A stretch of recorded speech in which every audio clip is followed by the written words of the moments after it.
네, 우리 오늘 말씀에서 예수님께서 우리에게 항상 기도하라라고 가르쳐주고 계십니다.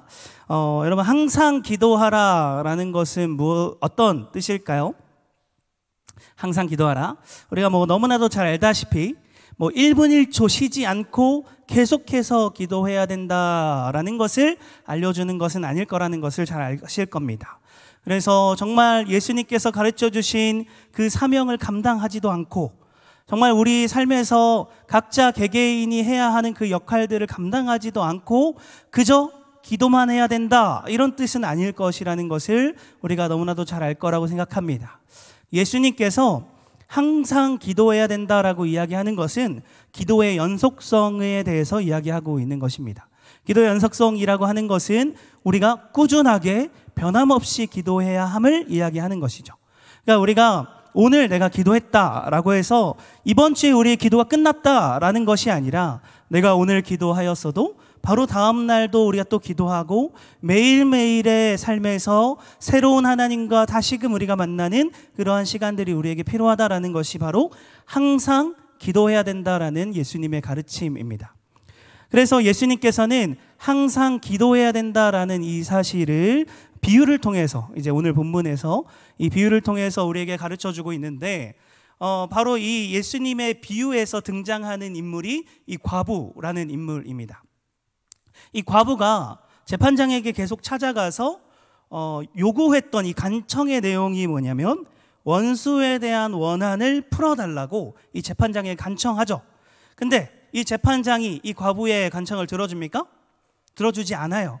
예수님께서 이 재판장이 어떤 사람이다라고 이야기를 하냐면 하나님도 두려워하지 않고 사람도 무시하는 재판장이었다라고 이 재판장에 대해서 어떤 재판장인지 알려주고 있어요.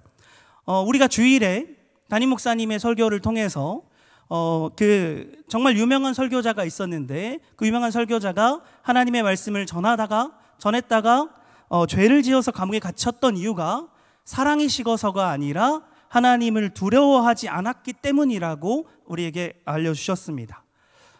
그래서 주일날 목사님께서 하나님을 두려워하지 않았습니다, 웃잘라고 이러시면서 저번에 저 한번 따라 하셔가지고 저도 따라 했는데 어쨌든 이렇게 말씀하시면서 하나님께서 어쨌든 그 재판장이 과부의 간청을 들어주시지 않았다라는 사실을 우리에게 이렇게 알려주고 있죠. 근데 그럼에도 불구하고 이 과부는 어떻게 했을까요? 끊임없이 계속해서 변함없이 이 재판장을 찾아갔습니다. 계속해서 그래서 그 간청하는 요구를 계속해서 그 재판장에게 했던 것이죠. 그래서 이것에 대해서 재판장은 어떻게 느꼈다라고 이야기를 하냐면 번거로웠고 괴로웠다라고 이제 말씀에서 이야기하고 있어요.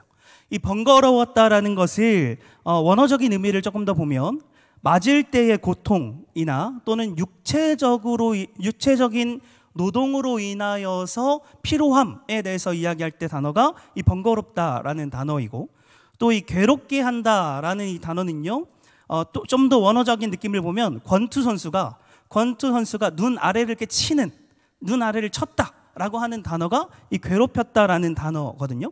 그러니까 이 지금 재판장이 느꼈던 이 번거로움과 괴롭힘의 강도가 굉장히 컸다라는 것을 말해주고 있는 것이죠. 그러니까 단순히 그냥 모기 한 마리가 날라와서 그냥 조금 번거롭게 했다, 그냥 조금 귀찮게 했다, 좀 거슬리게 했다 정도가 아니라 정말 이 여인이 계속해서 재판장을 찾아오는 것은 재판장에게는 너무나도 큰 공포였던 거예요. 그러니까 재판장에게 계속 찾아오는 것이 너무나도 큰 공포였으니 그 재판장이 어떻게 해요? 그제서야 그 과부의 그 청을 들어줍니다. 자신에게 너무나도 계속 찾아오고 그것이 너무 번거롭고 너무 괴로우니까, 그냥 단순히 괴로운 정도가 아니라 마치 권투 선수가 눈 아래를 친 것처럼 너무나도 괴로우니까 이제 재판장은 그제서야 그 과부의 청을 들어줍니다.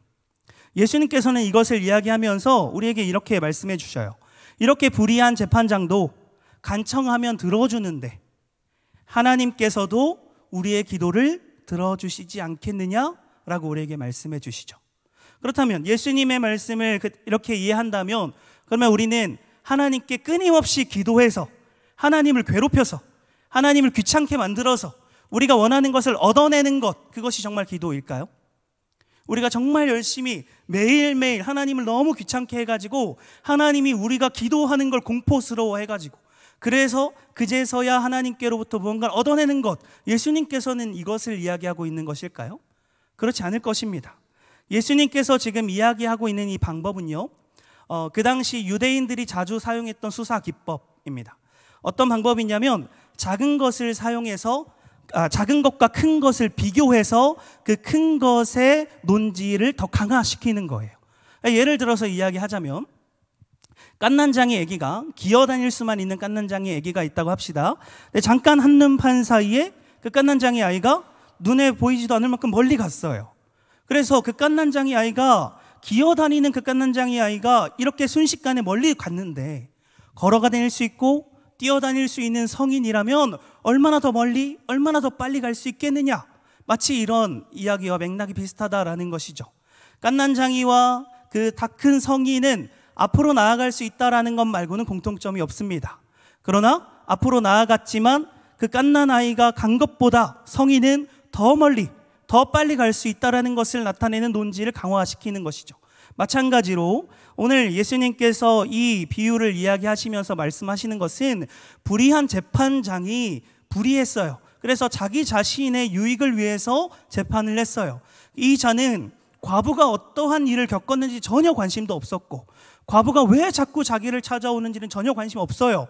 그저 자기를 괴롭게 하니까, 그저 자기를 괴롭히니까 그게 너무 싫어서 그래서 그 과부의 간청을 들어주었던 거죠. 하지만 하나님께서 들어주시는 간청은 이와 같지 않습니다. 하나님께서도 우리의 간청을 들어주시지만 하나님이 들어주시는 것은 이미 우리를 너무나도 사랑하시고 우리보다 우리에게 관심이 더 많으시고 우리에게 필요한 것이 무엇인지 하나님께서는 이미 너무나도 잘 알고 계시기에 그래서 우리의 간청에 응답하셔서 우리의 기도를 들어주시는 겁니다. 그 재판장과 하나님이 기도를 들어주는 것은 똑같았지만 기도를 들어주는 동기가 전혀 달랐다라는 것이죠. 재판장은 자신의 유익, 자신이 이렇게 괴롭게 되는 것을 막아보고자 간청을 들어주었다면 하나님께서는 우리를 너무나도 사랑하셨고 그래서 우리에게 가장 좋은 것을 주기 위하여서 그래서 우리의 기도를 들어주셨다라는 것입니다. 여러분, 하나님께서 우리를 너무나도 사랑하시고 우리의 기도를 듣고 계시고 우리가 가장 원하는 것이 무엇인지를 알고 계신다면 여러분들은 기도할 수 있겠습니까? 기도할 수 있겠습니까? 오늘은 아무도 기도할 수 없는 것 같아요. 우리가 하나님께서 정말 우리의 기도를 듣고 계신다면 우리는 기도할 수 있습니다. 하나님이 우리를 너무나도 사랑하시고 하나님께서 우리에게 가장 좋은 것을 주시기를 이미 원하시고 나보다 나를 더 잘 알고 계시는 하나님께서 나의 기도를 듣고 계시는데 우리가 어찌 기도하지 않을 수 있겠습니까? 그래서 우리는 기도해야 합니다. 하나님께서 우리의 기도를 듣고 계시기에 하나님이 우리를 더 사랑하시기에 그래서 우리는 기도해야 합니다. 그런데 예수님의 말씀은 여기서 끝나지 않습니다. 만약에 예수님의 말씀이 여기서 끝났다면 설교도 여기서 끝나고 얼마나 좋을까요? 근데 예수님의 말씀이 여기서 끝나지 않고 8절 말씀을 덧붙이세요. 우리 8절 말씀을 한번 같이 읽어볼까요? 함께 시작.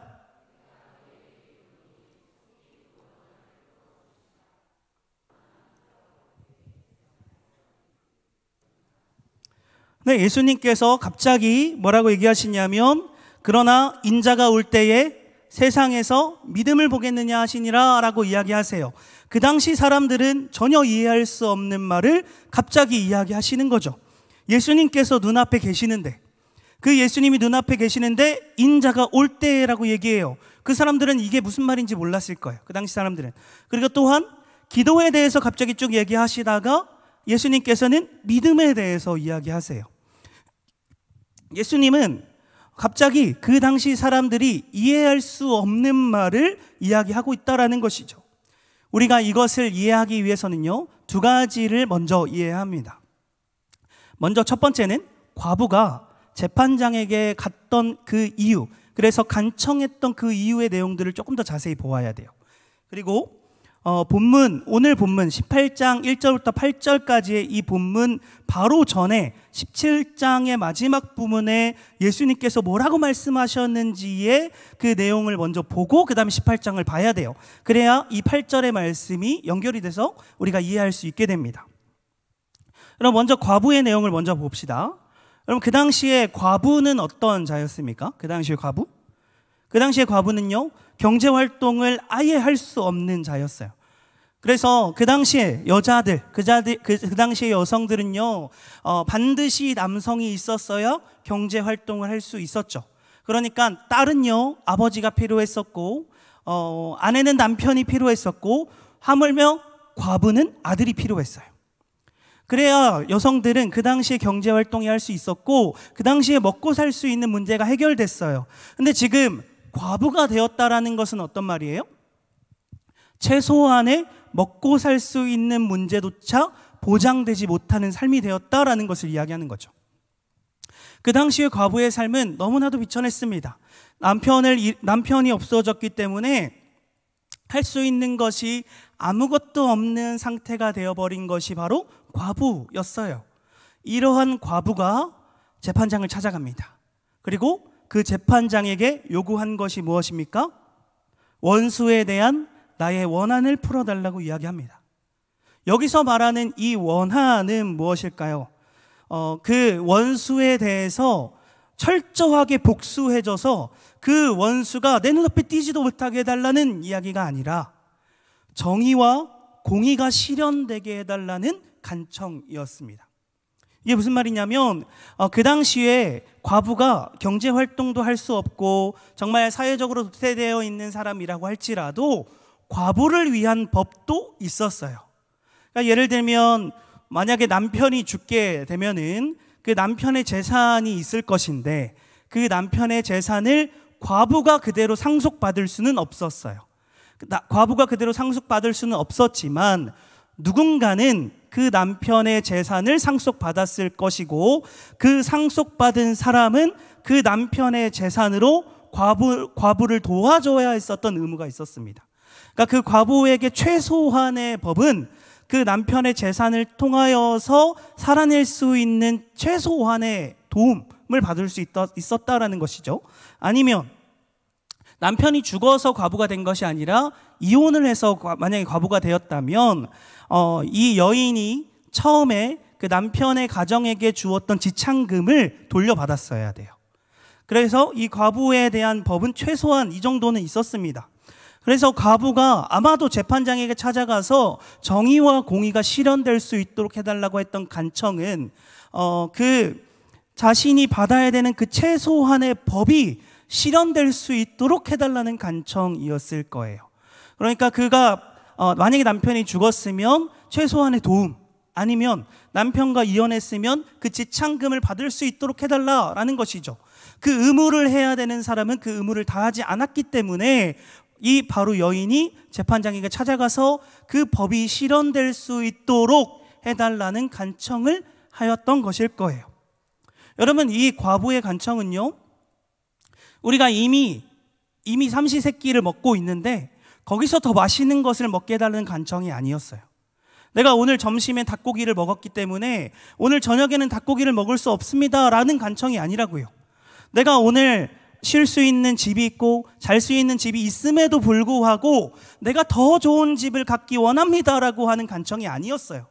이 과부의 간청은요, 최소한으로 살 수 있는, 내가 죽느냐 사느냐의 문제가 달려있는 간청이었습니다.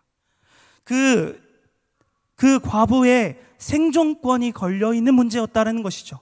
그 과부의 생명이 걸려있는 문제였어요. 그래서 과부는 계속해서 그 재판장을 찾아갔던 거예요. 계속해서 재판장을 찾아가서 그 생명을 요구했던 것이고 그 생존권을 요청했던 것입니다.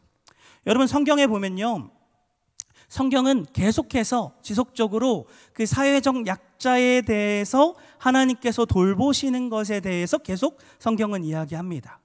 고아와 과부에 대해서 하나님께서 먹이시고 하나님께서 돌보셨다는 것을 성경에서는 이야기해요. 사회적으로 보았을 때 이 고아와 과부들은 너무나도 약자고 그 누구도 돌보지 않은 사람들이었지만 하나님께서는 이들을 돌보십니다. 그렇기에 하나님께로 나아가면 최소한의 생존권이 보장될 수 있습니다. 지금 오늘 이야기하고 있는 이 여인이 간청하고 있는 것이 바로 이 최소한의 생존권을 지금 요구하면서 재판장이 찾아가고 있는 겁니다.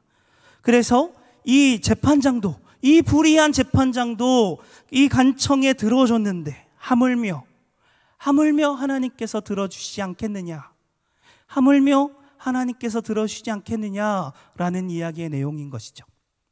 자, 여기까지 이 과부의 내용을 우리가 조금 더 살펴봤고요. 이제 이 18장 바로 전에 나오는 이 내용의 바로 전에 어떤 내용이 나오는지를 좀 살펴봐야 돼요. 우리가 방금 8절을 읽었습니다. 방금 8절을 읽었을 때 거기서 어떤 내용이 나오냐면 인자가 다시 올 때에 라고 이야기를 하고 있죠. 이 인자가 다시 올 때라는 이 부분과 17장 마지막의 부분이 굉장히 밀접하게 연결되어 있어요. 바로 인자가 오신다라는 것은 그 당시 사람들은 이해할 수 없었지만 우리는 쉽게 이해할 수 있죠.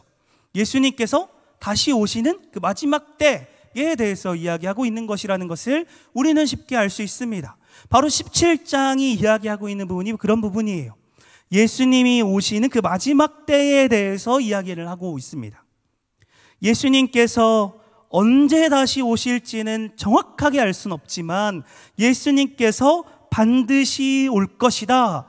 그러나 그 과정에서, 그 마지막 때를 임하는 그 과정에서 믿는 사람들이 믿음을 지키기가 어려운 때가 찾아올 것이다. 그럼에도 불구하고 그 믿음을 지켜야 한다 라는 내용이 바로 18장 1절부터 8절 바로 전에 나오는 내용이에요. 그래서 이 마지막 때가 다가와서 너희들이 믿음을 지키기가 더 힘들고 어려운 일이 다가오지만 그럼에도 불구하고 믿음을 지켜야 한다라고 이야기하신 후에 바로 오늘 기도의 내용을 이야기하고 있는 겁니다. 이 과부가 어떤 것을 간청하고 있는지의 내용과 바로 전절에서 무엇을 이야기하고 있는지의 내용을 적절히 우리가 잘 연결시키면 예수님께서 정말로 하시고자 하는 말이 무엇인지 우리가 이해할 수 있게 되죠. 예수님께서는 이 시대가 점점 더 마지막 때를 향해서 다가가고 있다. 마지막 때가 향해서 다가가면 믿음을 지키기 더욱더 어려운 시대가 된다. 그래서 믿는 사람들이 하루하루 살아내기가 더 힘들고 어려운 시대가 된다. 하지만 하나님께 나아갔을 때 우리의 기본적인 생존권이 보장될 수 있다. 그러니 너희가 어떠한 상황에서도, 너희가 어떠한 환경에서도 그 믿음을 잃지 말고 끝까지 붙잡고 하나님께 기도하라 라고 지금 예수님께서는 알려주고 계시는 거죠. 마지막 때가 다가올 때에 믿는 사람들은 그 믿음을 지키기가 더욱더 어려운 때가 다가온다라고 알려주십니다. 그럼에도 불구하고 하나님께서는 여전히 우리를 사랑하십니다. 그럼에도 불구하고 하나님께서는 여전히 우리의 기도를 듣고 계세요. 그렇기 때문에 그 하나님께 믿음을 잃지 말고 끝까지 기도해야 될 것을 이 예수님께서는 우리에게 가르쳐주고 계시는 거죠. 여러분, 그러면 지금 우리가 살아가고 있는 이 시대는 어떻습니까? 어쩌면 예수님께서 말씀하시는 이 마지막 때가 되면 믿음을 지키기 더 어렵다라고 말씀하신 것이 어쩌면 벌써 실현되고 있는 걸지도 모르겠어요. 교회는 점점 그 예수님을 믿는 사람들이 떠나가고 있습니다. 교회마다 예수님을 믿는 아이들이 사라지고 있어요. 물론 우리나라 자체가 출생률이 떨어졌기 때문에 물리적으로 아이들 숫자가 이미 줄었기 때문에 그래서 교회 안에 아이들이 없는 것이 아닙니까? 라고 이야기할 수도 있어요. 그런데 예전과 지금의 퍼센티지를 비교했을 때 아이들이 교회 안에서 사라지고 있다는 것이죠. 아이들이 점점 그 믿음을 지키기 어려운 시대 가운데 거하고 있는 모습을 우리는 직면하고 있어요. 우리가 직접 경험하고 있어요. 여러분들이 다니고 있는 직장들은 어떻습니까? 오히려 그리스도인들을 더욱더 옥죄어 와요. 우리에게 자꾸 부당한 일을 요구하는데 그 부당한 일을 들어주지 않았을 때 우리의 기본적인 생존권을 놓고 위협합니다. 우리를 자꾸 협박해요. 우리에게 그 부당한 요구를 들어주지 않았을 때 우리가 가져야 되는 그 생존권을 가지고 우리를 위협해요.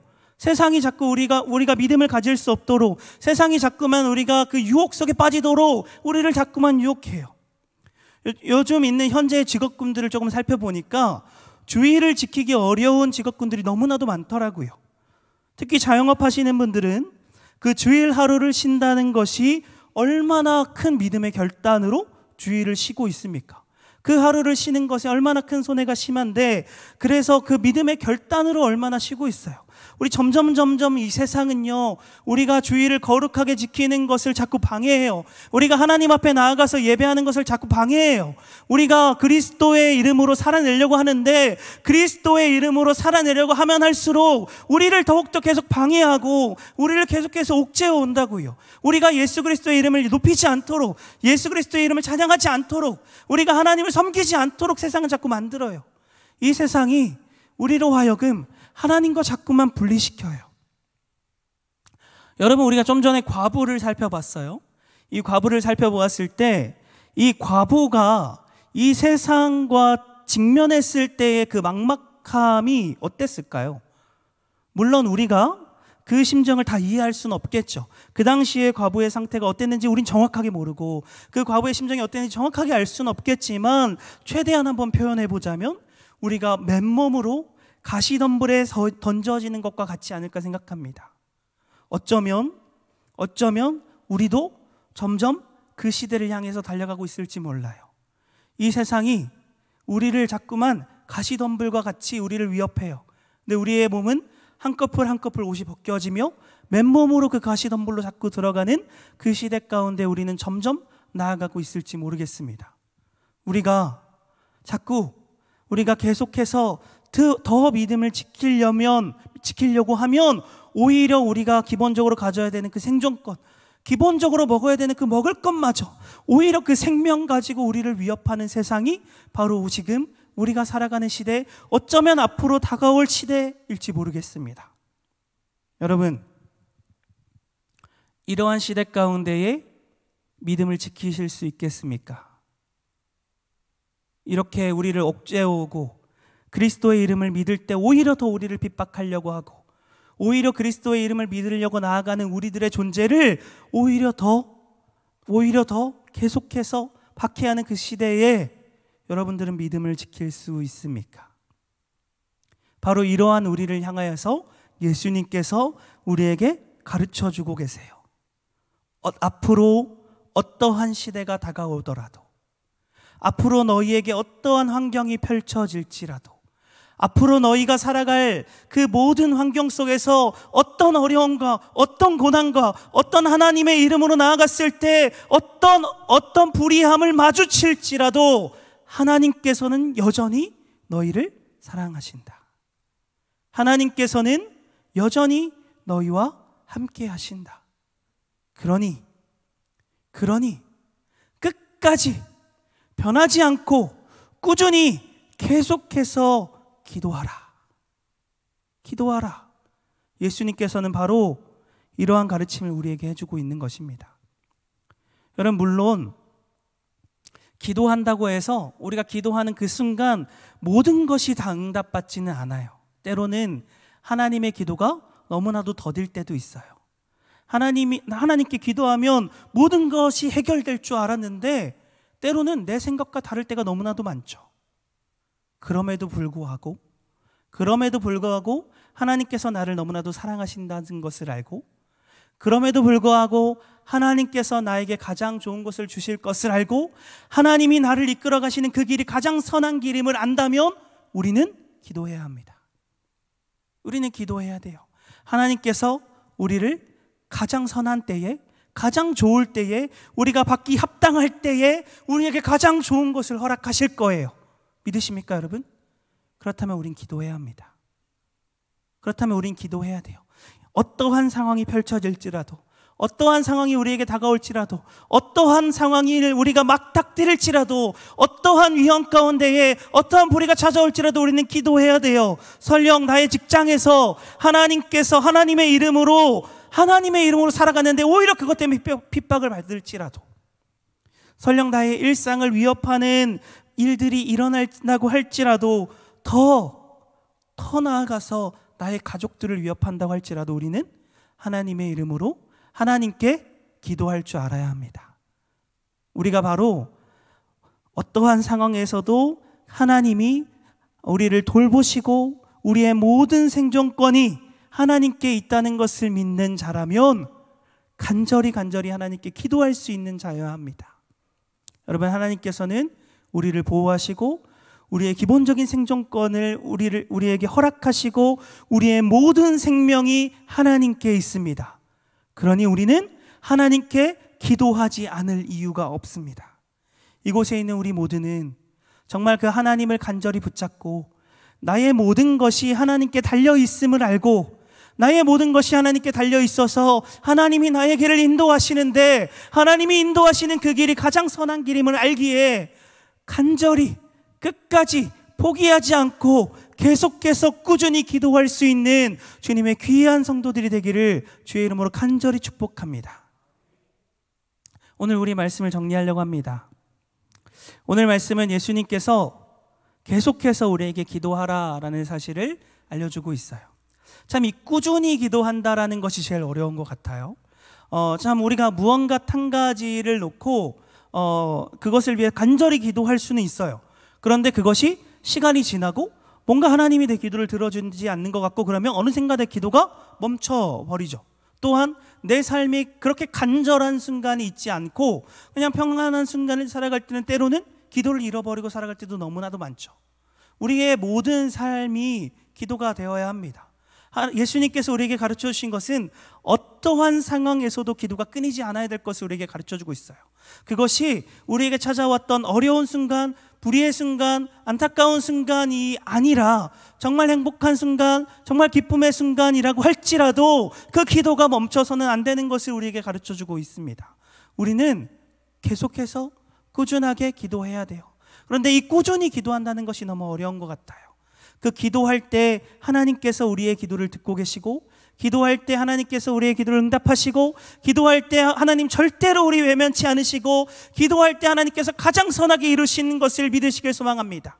그때 우리는 꾸준하게 기도할 수 있어요.